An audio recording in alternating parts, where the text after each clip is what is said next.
Are you tired of watching shows that only give you general social media theory and expect you to figure out how to apply it to your own industry? Join us for this week's episode of Social Chatter, the industry's longest-running social media marketing news talk show. Not only will you learn the latest breaking news, but you'll also gain practical advice on how to apply it. Now here's your host, Christian Karasiewicz. Welcome, everyone, to Social Chatter, your weekly social media marketing news talk show. I'm Christian Karasiewicz, CEO and founder of SocialChefs.com, digital marketing agency, and we're excited to have you join us for this week's episode. This is 297. I just want to give you guys a quick rundown on what we're going to be talking about. So we're primarily going to be talking about audio rooms because, well, there's a ton of news about audio rooms this week. Specifically, we're going to be talking about Spotify Greenroom. We've got some Facebook audio room updates as well. In addition to that, we've got some updates for those of you on the Instagram platform, as well as I think a couple updates even from maybe even TikTok if we have some time. But I'm going to go and bring on my co-hosts, Sarah Monroe, and we're going to kick things off. I'm going to have Sarah introduce our guest this week, who is Kirk Nugent. So hopefully I said that. I think I said that right, Kirk. So yeah, okay. He's giving me a thumbs up backstage. So I'm going to go and bring on Sarah and let's kick things off. Lots of good social media news to discuss this week. So Sarah. Lots of good social media news this week, and diving even more into the audio space. And also one of my favorite topics, which is fundraising for nonprofits. So we're going to talk a little bit about what Instagram has rolled out this week. But first, let's bring on our guest, Kirk Nugent, who really works with small businesses, entrepreneurs, and faith-based organizations to make video simple, right? Yeah. Something that we all want. Make video simple. That's right. That's right. Kirk. Thank you. Thank you so much. I'm happy to be here. Excited to jump in on the conversation. Fantastic. This is going to be a great show, by the way. And I know, like, Sarah, I know we've... Kirk, did we get everything? Did she cover everything about you? I mean, I love that like one-liner there. I mean, that was perfect. Oh yeah. She got the whole thing. Only thing I would add is your live stream is your digital storefront, and so we help brands build their brand with live video. So that's it. That's all. I just want to keep it real simple, man. So yeah, and I'm excited about being here on Social Chefs. This is one of those checkbox items for me. So this is pretty cool. Fantastic. Oh, great. By the way, for those who are wondering what platform we're using for Social Chatter, we're using, it's powered by StreamYard.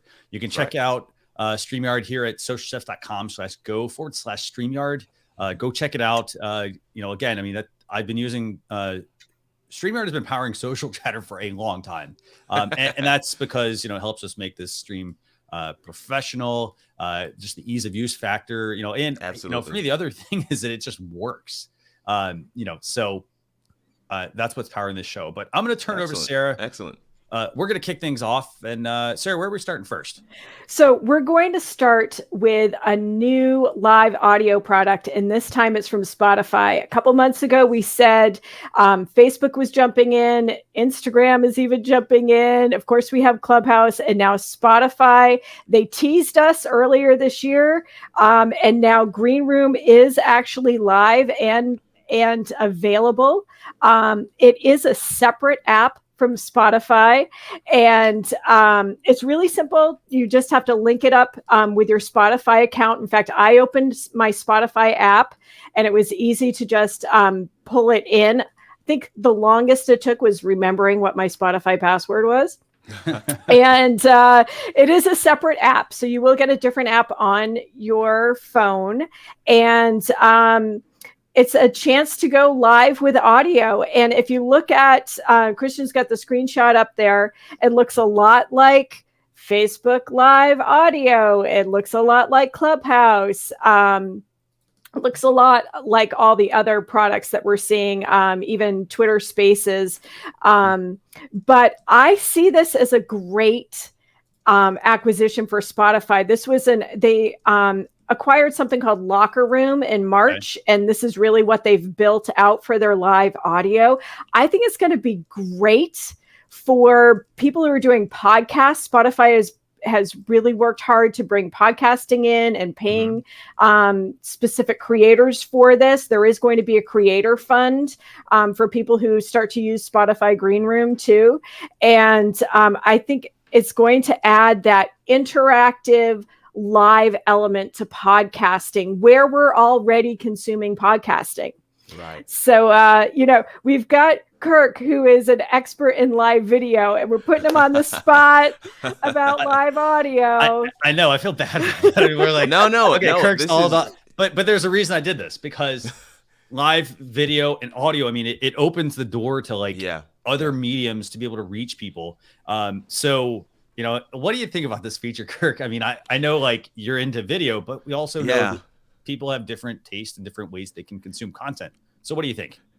Man, I mean, it's very similar to video. What I do with video, what I do with live video, I should say, is help people to actually get their message out there, get their brand out there, their business out there. And so you want to look at your audio setup in the very, very same way. It's a platform that will allow you to expand your reach in a way that is a little bit less of a commitment, right? So in order for us to show up the way we are right now, you need the camera, you need the, a little bit better internet connection. You can't just use a device. So Audio Rooms kind of gives you all of the benefits, I would say, of live video without video, right? So, and then there's still that component of having the two-way conversation, right? Being in rooms with people that you may never meet in real life just because you're on the platform. So there's so many different benefits there, and people need to think about ways that they can leverage those for their businesses, for their brands, for their influence. Yeah. What do you think, Sarah? I like I said before, I love it. I love Spotify. Spotify is sort of my go-to for podcasts, for playlists. I've built out a lot of playlists over the years for events that I manage, or different clients have their own playlists. So we have a soundtrack for those events and that theme, and people can follow us. So it's a lot of fun. And I like that Spotify is adding this interactivity to the podcasting. It just adds this another layer for us to be part of a community. And Spotify's already there. They all are already audio, right? And so it may take us a little more time to adapt to something like Twitter Spaces or Facebook Live audio rooms. And we've talked a lot about those in past episodes. Last week, actually. Last week was Facebook Live audio rooms. And we actually tested some Twitter Spaces in we'll have to put a link in the comments or in the show notes too about the Twitter Spaces that we actually tested it live with our guests, and we were adding it and having people pop up and seeing it live on screen. So I like that Spotify is going to have the interactivity too. That's what it looks like it's going to be. And it may not have all the same bells and whistles like Facebook Live audio rooms, but I think it's a great step for them. Yeah, I'm excited about this. I mean, I like the fact that they've launched on both iOS and Android, which is fantastic. You have to go download a mobile app. Now, granted, it's a separate app. That part's very interesting, just seeing how the platforms are kind of moving to have you download separate apps for certain things. One second, let me actually bump my audio up. Sorry, guys. So it's nice that they have a separate app you have to download. I will say though, I've actually been going through the setup process, and I've actually not been able to get my account linked yet. Actually, So Sarah, I don't know how hard that was for you, but for me, it's given me some challenges. It was really simple for me. So I just jumped in, and it was just a few clicks through. Okay.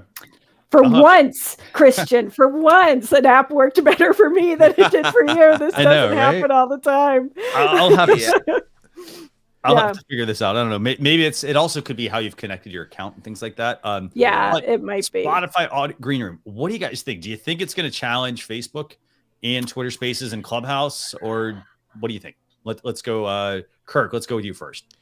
It's hard to say. I mean, what are the platforms look very similar, right? Okay. So, and at their base, they're going head to head in terms of what they offer and what they accomplish. So how will they differentiate themselves? What are the features and ways that influencers and brands can really leverage one versus the other? Those are some of the things that I've been looking at, and I really haven't seen anything that jumps out at me from Spotify's offering, or even Facebook Rooms for that matter, that's wildly different than Clubhouse. But what I will say is that these other brands, Greenroom and Facebook Rooms, have the benefit of already having that infrastructure in place, right? So I already have a Facebook account. Most of the world already has a Spotify account. So whereas with Clubhouse, you had to kind of build that whole thing out. With these other platforms, you don't have to build that. It's just kind of a quick little bolt on, and then you're already ready to go. So if you already are an influencer, that's one of the things. It was wild. You had these people who are Instagram who had thousands of followers that get on Clubhouse would have 2. All right. But if you're already an influencer on Facebook, you go into Facebook Rooms, you're still an influencer, right? So I get to maintain my status, if you will. And some people will like that. Some people will want to leverage that piece. And for the followers, right, people that I follow, if I see one of the people I follow in a Facebook room, I'm more likely to go in there than it is on some of these other platforms. So looking at some of those ways to kind of differentiate between the platforms, what is it that gives the leg up? That's what I've been honing in on, trying to figure out which one's really going to stand the test of time. Right. Okay, right. Sarah, what do you think? I don't think that Spotify is going to go head to head with the others. I think Spotify is going to go head to head with radio. Right? Because this is really going to be more like live radio talk shows, right? Okay. Where people can interact. I think where the head-to-head's going to happen is Clubhouse, Twitter Spaces, and Facebook Live Audio. That's very true. Now, very true. What really excites me about Facebook Live Audio is that they're going to launch it in groups. And this is a chance for us to have like these conference calls with the people that we're part of. There's some groups that I'm a part of that are great masterminds or just really energetic, creative people. And I can't wait to be able to talk to them and hear their voices and have some live interaction that we haven't done before. So so I don't see Spotify, where Spotify radio competition, but also what's going to happen with Apple Podcasts. We haven't heard if Apple's going to add some kind of live element. That's one piece.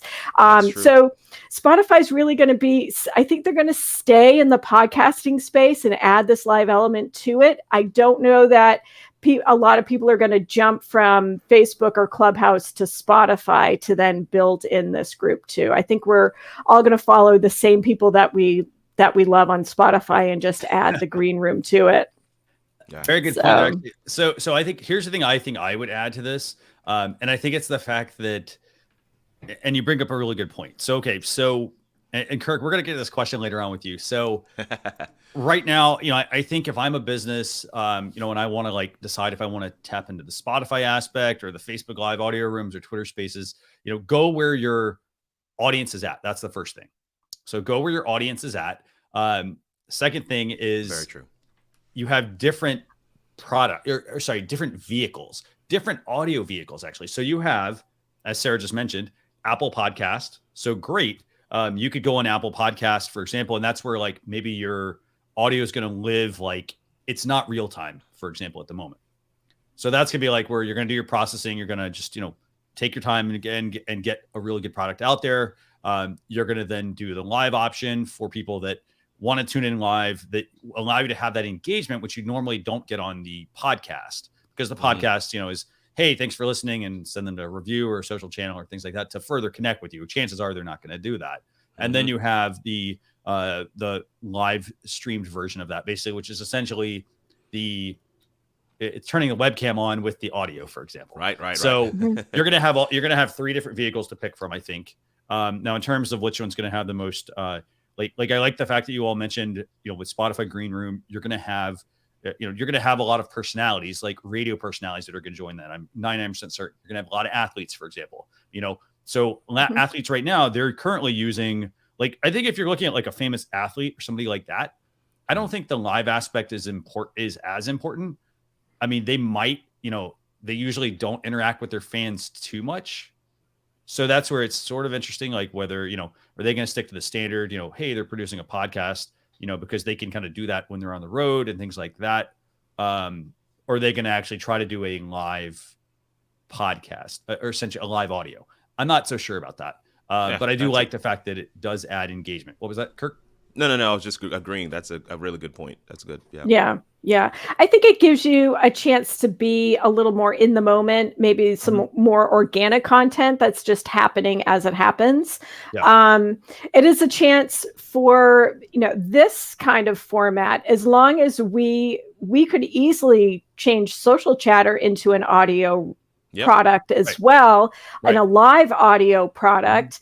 But really it comes down to the basics. And we've talked about this each time we talk about audio and talk about live video too, is that you really need good audio regardless of having a camera on, right? Very true. Yeah. Yes. And so we're going to talk about, actually in our tool time today too, we're going to talk about a simple video editing product where you can rip out the audio too. So there are tools out there where you can do what you're already doing with live streaming or video and create it into these audio products too, without having a huge heavy lift.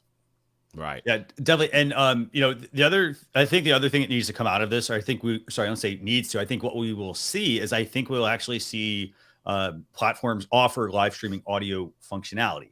So for example, like you can currently do StreamYard by, enabling the audio, putting the audio avatar on, and we can actually do the audio, but it needs to hook in. It'll need to be able to hook into, your Facebook live audios, your Spotify, your Twitter spaces. Like it'll need to be able to hook into that. Hook in, right. Versus right now, it'll be something that's going to be separate. Like people are going to, for example, be running it through a mixer. For example, that's what I would do. I would run my phone through a mixer, use my professional setup, and then I'd be able to stream to, Twitter spaces or Spotify Greenroom in this case with my high quality equipment to be able to get that sound out there, in the best fidelity possible.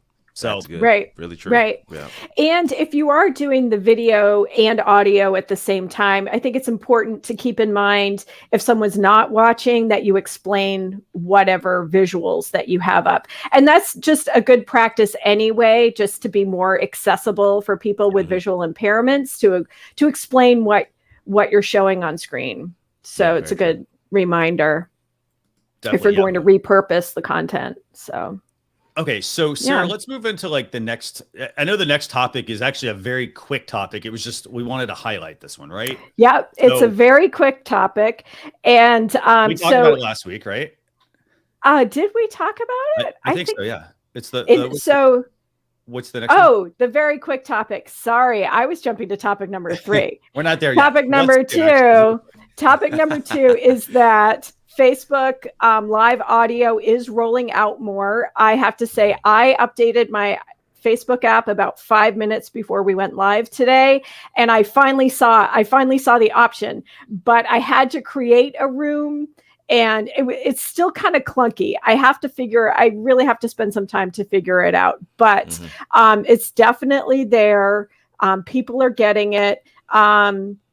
I know that there was some limited rollout to begin with. I think it was US first. Am I right about that from last week? Or North America first.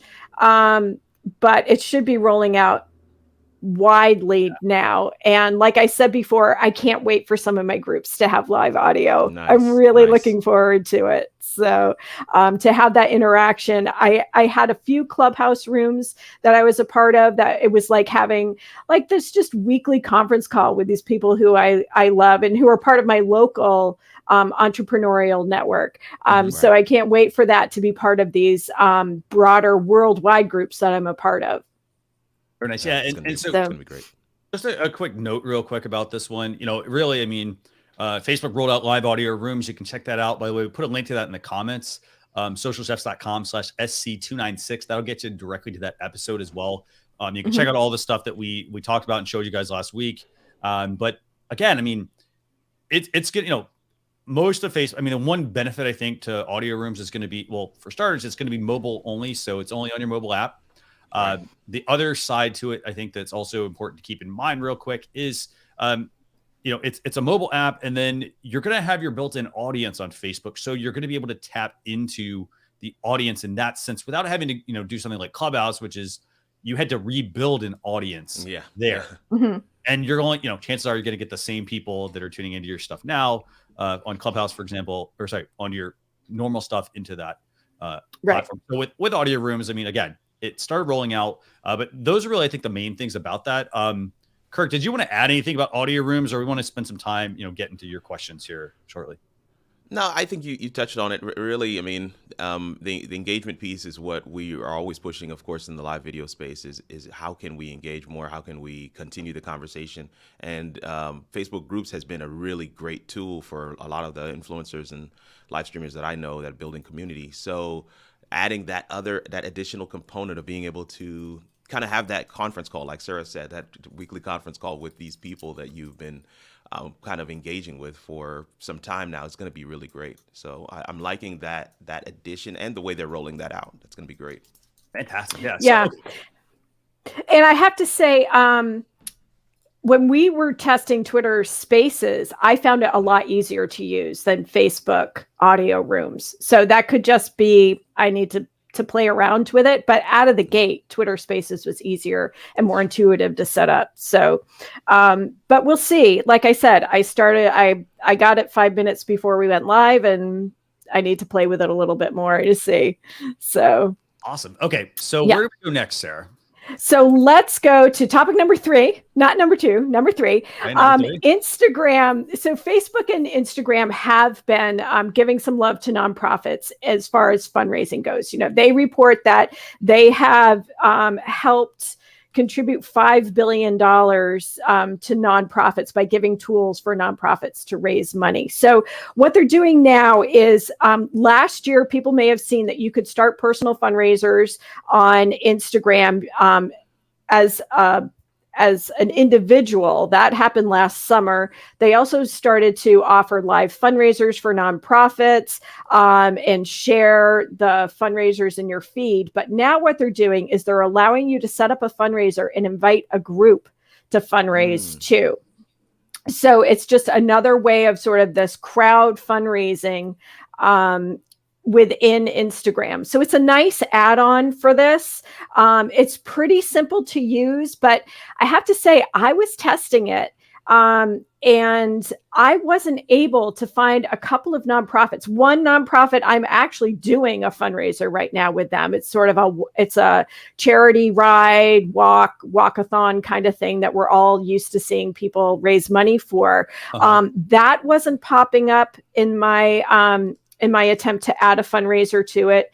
And also some nonprofits that I have set up Facebook fundraising through were not popping up. So there's got to be some setting, I think, on the nonprofits end. I have to research this a little bit more because it's still they've just announced it. I haven't really dug into all of the back-end administration that has to happen.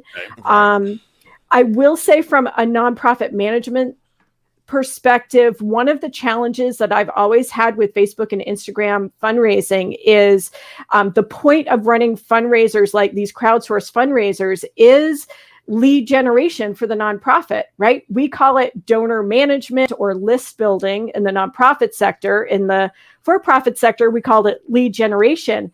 So when you do these things, you don't necessarily get the full name of that donor and the contact information for that donor. So that's something I really want to dive into to see if the Instagram group fundraising is going to let us get that data so that we can stay in touch with those donors, thank them properly, and stay in touch. The way the donor recognition goes right now is that Facebook themselves will send you a message saying your donation was going to this. We know it's a 501c3. Your donation is tax deductible. So the nonprofit never gets in that mix. So from a donor stewardship perspective, there is some hurdles with this, I have to say. But on the other hand, any kind of fundraising that you can do is great for the nonprofit sector. So absolutely. Yeah. Absolutely. Is there anything else you'll want to add, Kirk? You want to add anything about this? I mean, and Sarah, maybe actually, before I go to Kirk here, Sarah, how do people go about adding this? All you have to do, it is when you start creating a post, just start creating a post, and right below adding a location tag, you'll see add fundraiser. It's right there in the list of items. So it's super, super simple. I've noticed I can do it. My Instagram profile is actually a professional profile. So it's more like a business profile. So I can look at the metrics. So it's happening on an individual profile, business profile. And my guess is that it's also creator profile too. So it really is, it doesn't matter how your setup of Instagram is, you can add the fundraiser to it. So it's a great thing. Instagram and Facebook really tried to step up during the pandemic and adding some fundraising tools. And so this is a way to get your friends and network involved more. One nice piece, I have to say, is that Facebook waives all the fees. So it's 100% going to the nonprofit through this. So the only thing I would add there, Chris, is that this is, again, great move for any nonprofits, but also great move for the faith-based space as well, which also many of them have 501c3 status and really have been doing. I know some of the faith-based organizations here in Huntsville, where I am, have done some really phenomenal work throughout the pandemic. Lunches for students who are at home and stuff like that. I mean, providing Wi-Fi for underprivileged areas where they can't get access to internet, for Zoom, for their classes, stuff like that. And they can make people aware of what they're doing on social media and in Instagram, Facebook, and begin to allow people to funnel that money back into what they're doing, so they can continue doing those great things. So it's a great addition. Kudos to Facebook and Instagram for rolling that out and making it available to nonprofits and faith-based organizations. And it's a click. It's going to be a click within the post, and instead of us having to say, oh, my fundraising link is in my bio, and having to make sure you don't have a typo in it or whatever. So it's a nice little easy way to get a quick donation. Yeah. Fantastic. I love that. And I love the teamwork aspect of that. Again, I mean, it's like if there's a cause, for example, that you want to work together towards, you're able, like, for example, we could do something, the three of us, and like, it's not hard to set up versus like, oh, hey, we need to have a meeting, we need to do this and all this other stuff. You can do it all right through the app, for example. It could be just simple messages, and then, hey, let's go ahead and start this and kick things off. So I'm excited about Instagram group fundraisers as well. I think it's a very good update, especially for people who want to, again, you need help with something. Right. It's a great product to use. Right. And it's where people are. I've used, over the last 15 years, I've used them all. I've used CrowdRise and Fundly and Classy and Give Lively and all of these platforms that I've used over the years to help with engagement and getting people into the fundraising aspect and doing personal fundraisers. So it's just, again, it's where we are. It's right below. It's in your control panel as you're putting together a post. So it's super, super simple for you to think, oh, could I add a fundraiser to this, to something that I love? So excellent. Okay. So Sarah, where do we go next? Do we have another topic, or where do we go? We've got, we have a few more topics, but I just want to be mindful of our time. So let me just do a quick rundown. And what we'll do in the show notes and the blog that follows this show is that we'll have a little more detail. So we wanted to talk very quickly. TikTok is adding some third-party providers so that creators can add these little mini programs and services to their videos. So it's going to link out to things like recipes and quizzes and other pieces of these third-party apps. So it's adding a bit more to the videos on TikTok so that creators can add more content and hopefully have some more engagement through that. The next one that I'm really excited about, and we've got a video guy here to talk about it too. Facebook is offering a smart crop feature to help you reframe videos in Creator Studio. And so this kind of tags onto the third piece that we wanted to remind everyone is that Facebook Insights is moving to Business Suite. And I have to say, Facebook has been trying to push us to Creator Studio and Business Suite for years, right?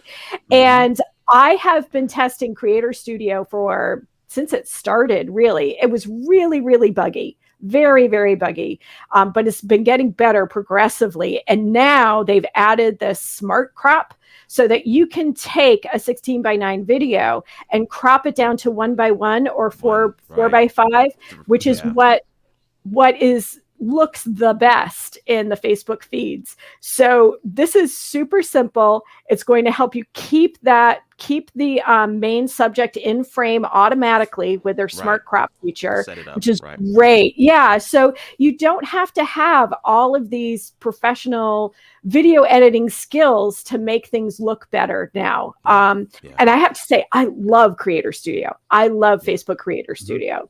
Once you dive in, it there's a learning curve, but once you dive in, you start to see the power of it. And absolutely, if you're looking to grow, it's definitely a place that you need to be in and learn what you can do in there. But that smart crop is going to be for a lot of people who are repurposing content, that's going to be a game changer, because that's the perfect size for Facebook, but it's also working for Instagram as well. So.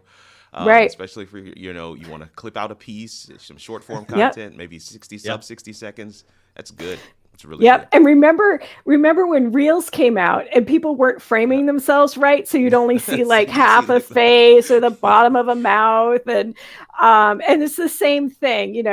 I think the platforms are recognizing people are using mobile more and more, right? Yeah. I mean, I think during lockdowns, of course, we were much more desktop oriented, but now everything is opening up and you want your video to look good. So that you don't have the half a face and you don't want that. The other thing I also want to add real quickly, I guess, about that is that, the smart crop feature, it initially started when, you had tools like Canva and Easel, for example, for design. Those rolled out, and they have, basically like a remix feature where you can like remix, your image, for example, for the platforms. And so that makes a lot of sense. Now, looking at the fact that, people have moved beyond, static graphics to video content, for example, we want to be able to offer, they want to be able to offer them that sort of functionality inside of the video as well. So I think the smart crop feature is going to make a lot of sense. And again, I mean, we're going to put that and the TikTok update in. I think we might even have one more. I think maybe Sarah, we'll put that in the blog post recap that's going to go out over the weekend. So Sarah, I want to turn it over to you now. Okay. So we got those topics, and then we still got tool of the week, but let's get into talking with our guest Kirk here. So absolutely. I'm going to turn it back. Sure. So Kirk, we keep dancing around to the fact that you are a video expert and building audiences online. So we always like to ask our guests what's really in their wheelhouse in that big question, right? So our big question for you is, what does it take to be successful in building an online audience today? Man, this is a question I get all the time, and for those who are watching that have seen me before, that I beat this drum anytime I get a chance. But there's three main things that I believe are essential to building an audience on any social platform, but especially with video. And those three things are: you've got to answer a question. You've got to answer a question. You've got to answer a question. I'm going to say that 3 times because I want to make sure that you guys catch this. Answer a question. Got to answer a question. Nice. Got to answer a question. You got to make sure that most people are searching for something. You want to be able to answer a question with your content, right? And you want to get to it too. You don't want to have them waiting through all this preliminary stuff. You want to answer their question and answer it quickly. Answer it in your own words and with your own experiences. You can be creative in that part, but you want to answer a question. That's the first thing. Second thing, you want to be consistent. There's nothing worse than knowing somebody's supposed to show up like Social Chatter. These guys it's one of the longest running shows. So everybody's used to them. Yes. So everybody's used to them showing up at the same time, on the same day of the week, because they're consistent. And that consistency builds an audience. That consistency gives people an opportunity to say they're going to be here. One of the other ways that you are consistent is by telling people what's coming up next. The worst thing you can do is end your show and not tell them what's coming up next. Like, come back next week because we're going to have this. Come back 2 weeks from now because we're going to have this. Next month, we're going to be looking at these topics. And of course, you want to be able to shift on a dime. I love the format of this show where you can just, we were talking about the news headlines. So it's so cool, right? We could just, the news headlines really make the format and the I guess the lineup of the show. So we were able to just take those things and talk about that. But again, this is part of the two-way conversation. So you want to answer a question, you want to be consistent. But the last one, you want to be real and vulnerable. This one is the one where most of us struggle because we want to put together this very polished looking thing. And that's good, because you want no distractions when it comes on to what you're sharing with people. But you also want to be real. Like I tell people all the time, majority of the videos on my YouTube channel are because I'm sharing with you what the fix is because I failed. Like I fell flat on my face at some point in time. And because I fell, I was able to figure out what does work and what doesn't work. And I'm sharing that with you. And that's the piece where people resonate, where when you say, hey, man, I had a live show and I was live for like 5-10 minutes and there was no audio. I wasn't checking the comments. I didn't check to see that my mic was turned off. Those are the kinds of experiences that people resonate with. It makes it real for them. And then they say, this guy, this girl, this man, this woman is just like me. I can resonate with them. And that is what really helps to build a community, build a brand online. So those are my 3 things. Fantastic. Okay, Sarah, back to you. That's great. Yeah. And I think we all struggle with consistency, right? It's like, yes, I know I need to do that. I know I need to do that, especially entrepreneurs as you're starting to get going. Yeah. I think you have to just keep reminding yourself consistency. So we've talked about it a little bit, but let's talk about it a little bit more focus now about leveraging audio only rooms, right? Especially we've been in the video space. We've been doing a lot of video events, Zooms, Teams, whatever platform you use. And how can we now leverage that into audio only?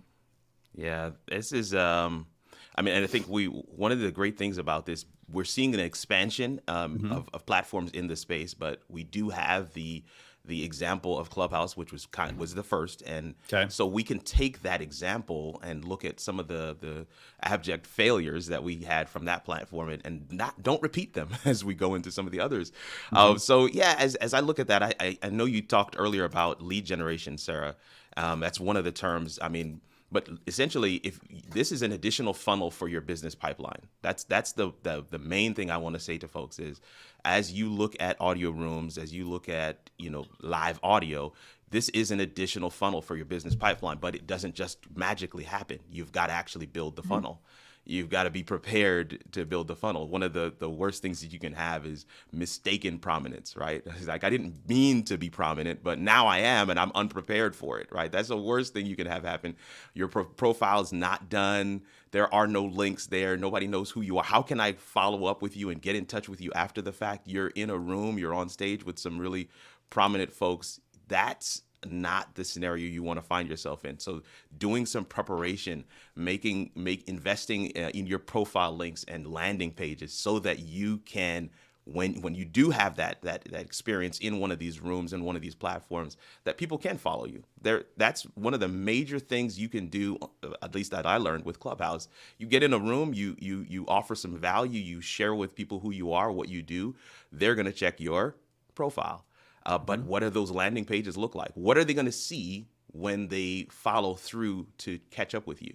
And so if you haven't built those funnels for your business, for your brand, for whatever it is you do, then there's really no way for you to actually leverage what's happening on that platform. So then it becomes a closed space. And what happens there, the value you've added there, the connections you've made there, once you sign out of that room, it's done.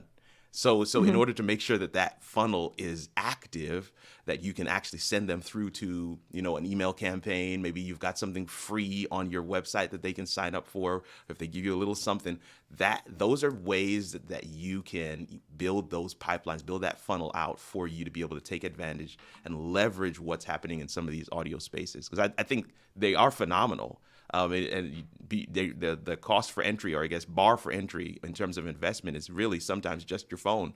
So that is a great thing. But on the flip side, take a moment, set up your profile, set up your links, make sure that that part's clear, and then think like a customer. What is it like for me to go through this process of getting in touch with me? Yep. Right. That's a right. good one. Yeah. It's not what you want them to do, it's what they will do, right? Yes. And it's all it's like, about them. Exactly. And if it's like 50 steps and you know by step 15, you're like, they're not going to do this, right? So you need to change it and make it simpler. So yeah, we often don't walk that process through ourselves. And that's why, that mistaken prominence one, it's such a crusher for a lot of us. It's like, man, I was in the room. A friend of mine was on Clubhouse early on when it first started, and she was in a room with Oprah, and she was unprepared. She was on stage with Oprah. She was unprepared. And so she missed her moment. In my opinion, that was a moment that she missed. She didn't have the links. You get what I'm saying? So that's nobody wants that story. And of course, we share this because we want to make sure that others are able to take advantage and leverage these things, so that when the moment does happen, you're in the room with the director of Chosen, which did happen to me. And you get a chance to talk with him about what's happening on the show and why he's using YouTube the way that he's using it, and I'm on stage with someone else. People can click my profile and follow through to where I have a few things that they can make use of. So these are that you want to take advantage of those opportunities. They don't. What I love about live video, I know I'm rambling now, but what I love about live video and these live rooms is that it is spontaneous. You can't script it. Right. And that is a blessing and a curse. Right. So all we got to do is make sure we're prepared for that off chance where something's really going to catch fire. Right. And an idea is shared and you're staged and prepared and ready to take advantage of it.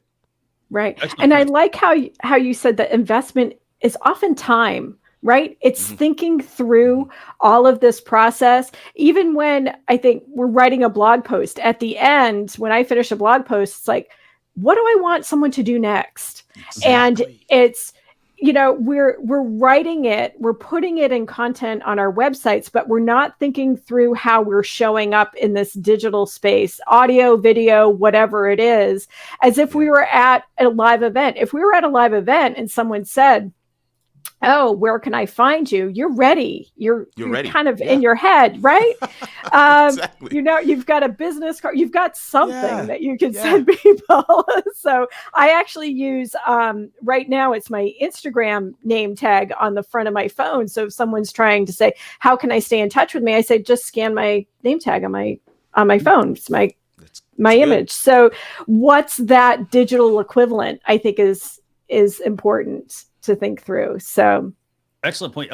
Kirk, by the way, can you do me a favor? Can you bring those bullet points you had up real quick? I mean, so you had, create a funnel for your, so we got that one. Sorry. So this is second set. Second one was, create a funnel for your business pipeline. 2 is make sure you're always prepared for things. You never know when that moment's going to happen. And then the third one is investing in your profiles, links and landing pages. So basically, I think if we sum that, if we were to sum that up, what would the third one be if you wanted to give people a real quick? Well, it's curate the experience. Curate the experience for the person that's trying to get in touch with you. Like I mean, for lack of a better term, I know you're saying trying to sum it up, but I think that's really what it is you've got to walk that experience with the person. What is that experience like? That's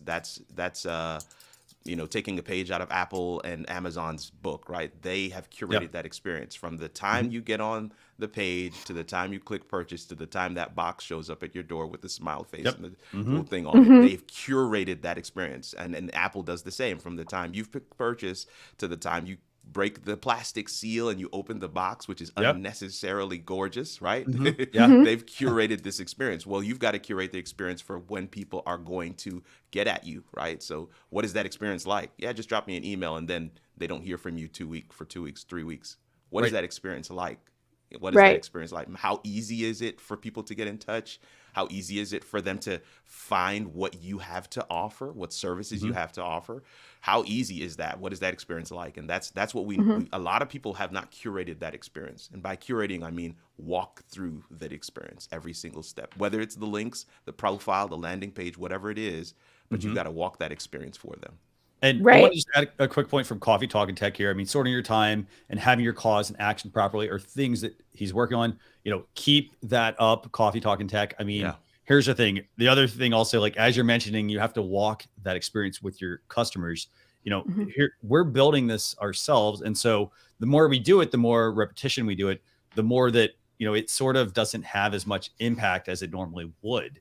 And so Yes. you want to make sure that like, doesn't matter if you walk through it the 100th time. And this is hmm why it's really important, by the way, hmm as a business to get an outside perspective on things as well. So, if you're consistently like you're consistent at it, that's great.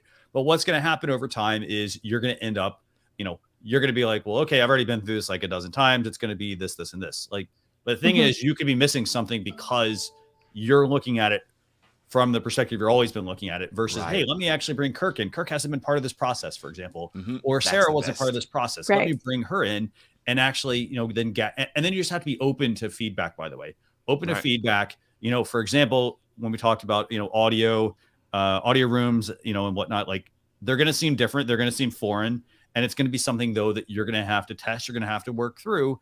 And then you're going to actually, and then once you set up that part of that process, you're going to have to make sure that, hey, does this actually work for my audience? What kind of feedback are they giving me? Because Yeah. I might Yeah. think it's super simple. And that might be because, hey, you know what? I've been through it 100 times versus, hey, it's their first time and they're already stuck at the beginning. Well, something's wrong there. Maybe. Mm. So Yeah. awesome. Sarah, do Yeah. we have any other Looking at questions? it, looking at Yeah. it from different aspects too, Chris. I mean, so I'm an IT guy by trade and training, so I have everything. I've got an iPad, I've got an Android phone, but I know a lot of people who they're in one ecosystem, so they know it works on Apple, but does it work on Android? Mhm. Right? Does it Yeah. work on Windows? You get what I'm saying? So testing it from several different angles. You've tested the process on your device, but does it work on someone else's? And that's being intentional about that experience. So just Right. agreeing with you. Yeah. Definitely. Right. Yeah, we all can't be like Apple that has that. They have a word for the time it takes, that drag on the boxes that open up. Yeah. Oof. Yeah. So, which kind of leads to this next question that we have for you, Kirk, because it's easy to design a product experience like that, right? Or if you're an Etsy shop, to have a pretty little, to have color coded tissue paper and pretty little stickers and things like that. But what if you are a service or your wheelhouse, right, which are faith-based businesses? Faith-based. So how can they tap into this new ecosystem? Certainly, they've had a lot of learning curve with video this year Yes. and Yes. engaging people. I think, especially, I live in a rural part of the country, and it's been a huge boom in building back those faith-based communities. So where's the space for them with audio, especially with the lean staffs that they have? Well, there's a misconception, and we've seen this, just like you said, throughout the entire pandemic, the misconception that there are different rules that apply to faith-based as they enter these digital spaces, whether it be video or with audio, live or pre-recorded. There's a misconception that they need to somehow do things differently. I've had the privilege of doing workshops with faith-based entities, with specifically churches, like pastors and their leadership teams all over the country for the past year. And that workshop is called Making the Digital Pivot to an Online Delivery of the Gospel. And one of the things I'm sharing with them is essentially the rules are the same. You need to answer a question. Don't make them wait for the doxology and 5 prayers and 20 announcements that have nothing to do with nothing. You need to answer a question. You need to be consistent. You need to be vulnerable and real. And the church struggles with especially the last one. We like to put up a facade. Faith-based entities, we struggle with that last one. We'd like to, make it seem like we've got this thing together, but the church is a hospital. So broken people come to the church and they're looking to find where other broken people have been able to be successful. So we need to share those stories. I think that the church has that in spades, right? They know how to answer questions because they've got answers. So they've just got to be able to package that thing in a way that the marketplace understands. And that's where that disconnect is. It's like, oh, well, we do a church service. Why are you streaming your church service? Ask yourself that question. What answer are you giving to people with your church service? That's a problem. You're not answering a question. Why are you out there? Scroll, right? This is the person watching. Somebody's, what am I watching this for? Scroll. So that's the problem with a lot of our faith-based content, is that we have not adhered to the same principles that the rest of the marketplace has to. We're not exempt. We have to do that. The second thing I want to share there is that you don't need permission. You don't need the larger body. You can be a committee of one. I think those are the most successful ventures, faith-based entities, programs, projects that I've seen online. It's not the big, large ones. It's the one-off ministries where somebody decides, I've got a passion to do X, and I'm going to do this. And those are the ones I find have been successful. The other thing that I want to share there is the last two, which is 3 and 4. A lot of us, and this is both faith-based and, in the other parts of the market as well, we don't know what our question is, right? So I keep on saying you got to answer a question, but a lot of people don't know what question they are uniquely designed to answer. And there is work that needs to go in to figure out what question am I uniquely designed to answer? And I would submit that for most people, it's your area of greatest weakness where you're struggling and trying to gain the victory. Look at that place. And I think that's where you'll find that this is a question that I can answer because it's a lived experience. I'm living it every day and it's not done yet. So we had a church that when they did a poll in their church, they realized they had 30% of their church were recovering alcoholics, right? There's 30% of their church that are card-carrying AA members. So they decided to create a chapter in their own church.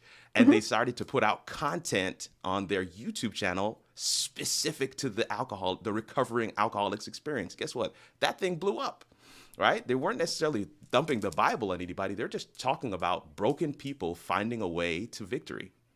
It's a simple scenario. And so they knew what their question was, and they knew who their perfect person was. Those are the two pieces that a lot of us don't take the time to figure out. What is the question that I'm uniquely designed to answer, and who am I designed to answer it for? Those are the two pieces. And I think that, of course, there's some parallels. There are some things that would actually help for not just faith-based. I mean, even if you're a content creator and you're thinking about, diving into this space, you need to answer those questions as well. Because that's where you're going to find your community. As they say, your vibe will attract your tribe. You're going to find your community, and then you're going to be able to provide them with a ton of value because you are sharing your lived experience. Right.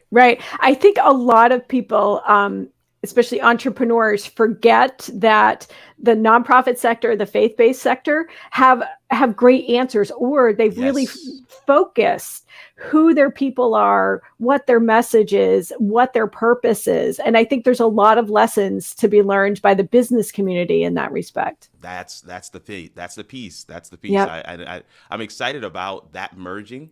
Because I think for far too long we've had them so separate, and he's like, let me put on my church hat because it's Sunday or it's Saturday, and let me go and put on my church hat and do that church thing, and then I go back to my rest of my week where I'm a business person, where I'm an entrepreneur, where I'm a content creator, and I'm employing all these practices and principles, but I never apply it over here, and that's where that merging is happening. The pandemic has been really good for that. Right, that we bring our whole selves to every stage that we're on, right? Yes, right. Our whole selves. I love that statement. Yeah. Yes. Yeah. Fantastic. So Kirk, I want to. I know you have a hard stop, by the way. So I want to thank you for joining us, by the way, for this week's show. I mean, this has just been fantastic. By the way, if you could do me a favor, can you put those bullets up real quick that you just had for the faith-based side? Sure. And just let's give a very quick, 30 seconds on this. So basically, you're saying, let's have you walk through this. Yeah. Sure. Yeah, for the first one, I'm saying to, the faith-based person out there who's like, well, how do we get started? How can we be successful in this space? I'm saying to you, don't wait for permission. Be a committee of one. Don't wait for everybody to jump on board with the vision that God has given you. Okay. Be a committee of one and step forward in faith. Got it. The next one is those 3 principles that I shared earlier. Answer a question, be consistent, be vulnerable. These apply. We're not separate. The recipe for success is the same for faith-based as it is for non-faith-based, right? Okay. And then, of course, the last 2, know what question you answer and who needs that answer. Those are 2 pieces that are, just super critical for everybody to understand, but especially in the faith-based space. If you are answering the wrong question for the wrong people, then that's why you have the 2 views and the 3 views. That's the reason, right? Because perfect. you're in the wrong space. Yeah. Got it. Awesome. So just one last question for you. If people want to get in touch with you, what's the best way for them to do that? We got it right here on the screen, right there. KirkRNugent.com. I'm going to take this other one down. KirkRNugent.com. We actually just launched this site yesterday, so It's got everything. It's got everything. KirkRNugent.com's got everything. Live video strategy. We got a free streaming package overlay. It's got a countdown clock, all that stuff. Go ahead and sign up for the mailing list. This is where we're making a major investment right here. KirkRNugent.com, and you have my services page there. Public speaking, coaching, and live video strategy in terms of remote production, stuff like that we do under my brand. So would love to catch up with any of you. KirkRNugent.com is the place. Man, Sarah, Christian, thank you guys so Thank you, much. Kirk. Thank This is you. a great Thank you. space, one that I have followed for quite some time. So I'm excited to be here. Excited to engage with you guys. So we'll let you go here, but thanks again for joining us, and we'll definitely be in touch to have you back. So thanks a lot, Kirk. Sure. Yeah. Absolutely. Great. All right. Take care, everybody. You guys. Bye. Very cool, actually. So, Kirk, thanks. I want to thank Kirk. For joining us. I know he had something he had to get to, so we want to make sure we value his time. We also want to make sure we value your time as well. So, we've got one last thing for you this week, and that's tool time, where basically we're going to be talking about a real quick tool here that we think can help you as a business. And we touched on video a lot today, right, Sarah? And so we did. I'm going to go ahead and bring you up, and then we're going to bring on this tool here real quick. So what's the tool that we're going to talk about this week, Sarah? So the tool is something that I found last year when I was faced with having to produce multiple clips into one virtual event for about 700 people pretty much overnight. And my Adobe Premiere skills were not where they needed to be to do this. So I found this application called Filmora by Wondershare. So it's a video editor. And like I said, you can also separate out audio. There's all kinds of things that you can do with this. What's great is that it's sort of like a step up from iMovie, but not quite as hard to learn as Premiere, but has a lot of fun features that Premiere has. But it's just a little more intuitive to use. So of course, technology being the way it is, I had a Filmora dashboard up and it crashed right before our show. So this is a screenshot from their website. And you'll see that the dashboard really looks very similar to the Premiere dashboard, where you sort of build out your project. And I recommend build it out, put all of your assets into one folder so that you're saving everything. It works a lot like projects that we build in Photoshop or build in Premiere, where if you start moving things around and you have to go back into your project, you'll lose the links to those assets. So have everything in one folder. You just drag them into your media dashboard, and then you can pop them into the timeline.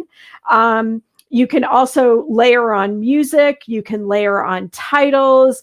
I've also layered on different images. I've layered on titles for speakers so they can pop in and out seamlessly. Or if someone is talking about a particular item or project that they've worked on, I can put up sort of over their shoulder. I can put an image of what they're talking about over their shoulder. So there's a lot of great little tips and tricks that you can use with this. And again, it's not as hard to learn as Premiere, and drum roll, it's $40 a year. So it's really affordable, easy to use, and it does take some resources from your computing system, but not as much as Premiere or any of the other Adobe Suite items that you might be using. Fantastic. Yeah. And again, I mean, here's the thing.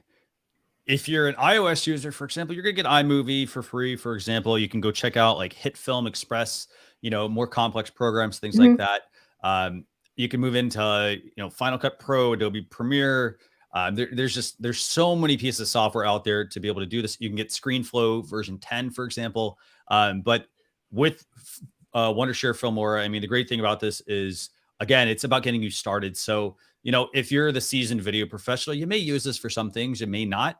It may not be enough for you, but it's definitely a huge step up from, a lot of the free editors that are out there. And remember, you also have to look at it like this.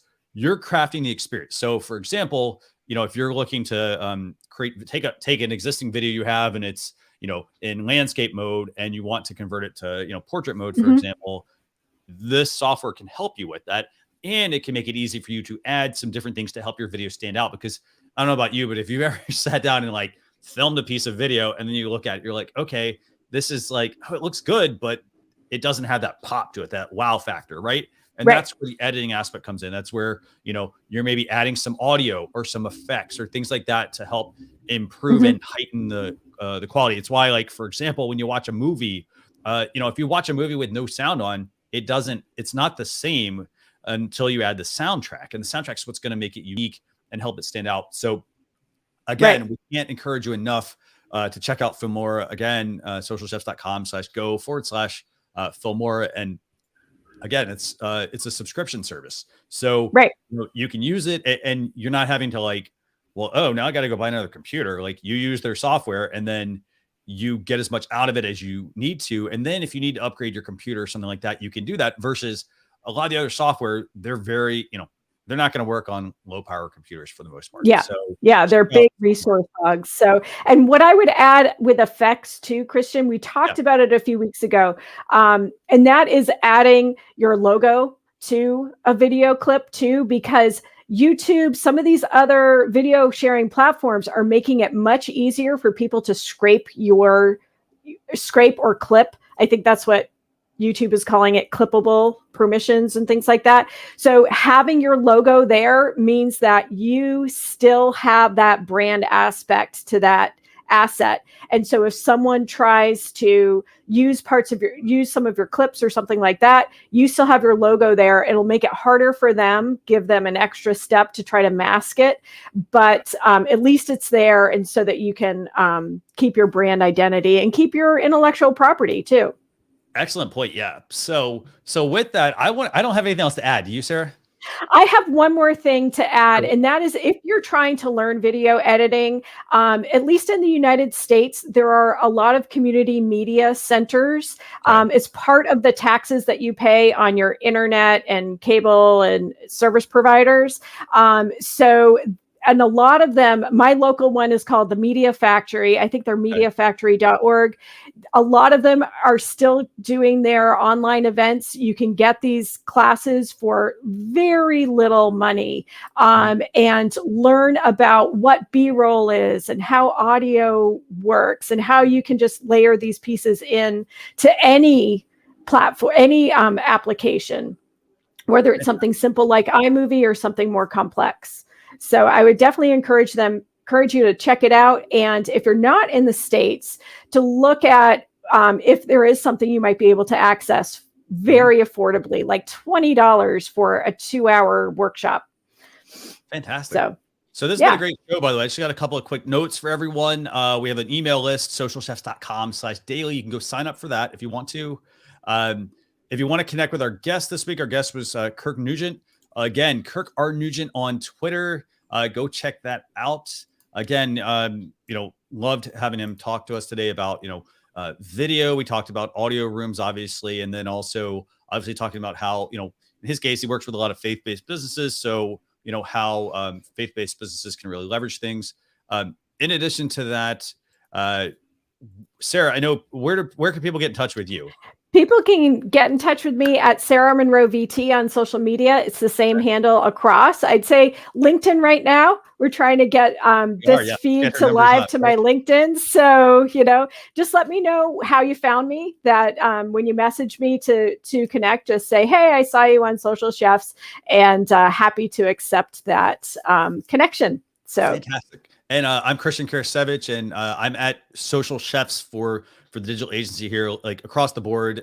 You can connect with us there. That's the best place. And then just a couple of quick reminders. We mentioned we have a couple more topics we didn't get to today because we want to make sure we spend enough time with our guest, Kirk. And so that's going to be at socialchefs.com/SC297. That's the blog post recap. There's also an Alexa flash briefing. It's about 7 to 8 minutes, I think. So it's a whole, it's literally a very consolidated version of this. Check that out. And then our guest next week is going to be guest Mary Fain Brandt at 10 a.m. Eastern Standard Time. Again, on youtube.com/socialchefs or facebook.com/socialchefs. But with that, I want to thank everyone for tuning in. We will see you all next week. Have a great weekend, everyone. Thanks for watching.